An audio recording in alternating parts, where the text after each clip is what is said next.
തളിപ്പറമ്പ് നഗരസഭയിൽ 10 പേർക്ക് കൂടി മഞ്ഞപ്പിത്തം സ്ഥിരീകരിച്ചു. നേരത്തെ 24 പേർക്ക് രോഗം സ്ഥിരീകരിച്ചിരുന്നു. കോർട്ട് റോഡിലെ ബിഫ കോംപ്ലക്സിലെ കിണർ വെള്ളത്തിൽ നിന്നാണ് രോഗാണുക്കൾ വ്യാപിച്ചതെന്ന് കണ്ടെത്തി നഗരസഭ പ്രതിരോധ പ്രവർത്തനങ്ങൾ ഊർജിതമാക്കിയിട്ടുണ്ട്. തളിപ്പറമ്പ് നഗരസഭയിൽ മഞ്ഞപ്പിത്ത രോഗം പടരുന്ന സാഹചര്യത്തിൽ രോഗാണുക്കളുടെ സാന്നിധ്യം കണ്ടെത്തിയ തളിപ്പറമ്പ് കോർട്ട് റോഡിലെ ബിഫ കോംപ്ലക്സിലെ കിണറിൽ ക്ലോറിനേഷൻ പ്രവൃത്തി ആരംഭിച്ചു. ഒന്നിടവിട്ട ദിവസങ്ങളിൽ സൂപ്പർ ക്ലോറിനേഷൻ നടത്തിവരുന്നുണ്ട്. സ്ഥാപനങ്ങളിലെ ജീവനക്കാരുടെയും മറ്റും വിവരങ്ങൾ ശേഖരിച്ച് കൃത്യമായ നിരീക്ഷണം നടത്തിയും രോഗബാധിതർക്ക് മതിയായ ചികിത്സ ലഭ്യമാക്കിയും ആരോഗ്യവകുപ്പും നഗരസഭയും വേണ്ട ഇടപെടൽ നടത്തിവരികയാണ്.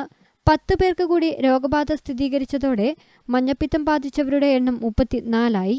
ബിഫ കോംപ്ലക്സിൽ വാട്ടർ അതോറിറ്റി വിതരണം ചെയ്യുന്ന ശുദ്ധജലം മാത്രമേ ഉപയോഗിക്കാൻ പാടൂ എന്ന നിർദ്ദേശം നൽകിയിട്ടുണ്ട്. ഒപ്പം സമീപത്തെ കെട്ടിട സമുച്ചയങ്ങളിലെ കിണറുകളും പരിസര പ്രദേശങ്ങളും ശുചീകരിക്കാൻ നോട്ടീസും നൽകി.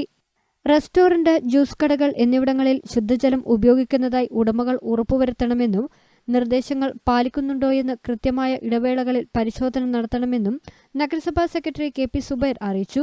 ഈ സ്ഥാപനങ്ങളിലുള്ള എല്ലാവരുടെയും വിവരശേഖരണവും അതോടൊപ്പം തന്നെ അതിൻ്റെ ഫോളോ അപ്പും രോഗം വന്നവരുടെ ഫോളോ അപ്പ് കാര്യങ്ങളൊക്കെ ആരോഗ്യവകുപ്പും നഗരസഭാ ആരോഗ്യ വിഭാഗവും ചെയ്തു വരുന്നുണ്ട്.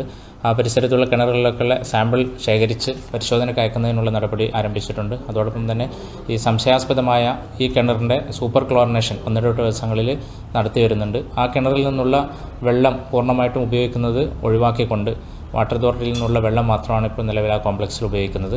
പകരം അതുപോലെ തന്നെ മറ്റ് ശുദ്ധമായ വെള്ളം സപ്ലൈ ചെയ്യുന്നതിനുള്ള നിർദ്ദേശവും ആ സ്ഥാപന ഉടമകൾക്ക് നൽകിയിട്ടുണ്ട്.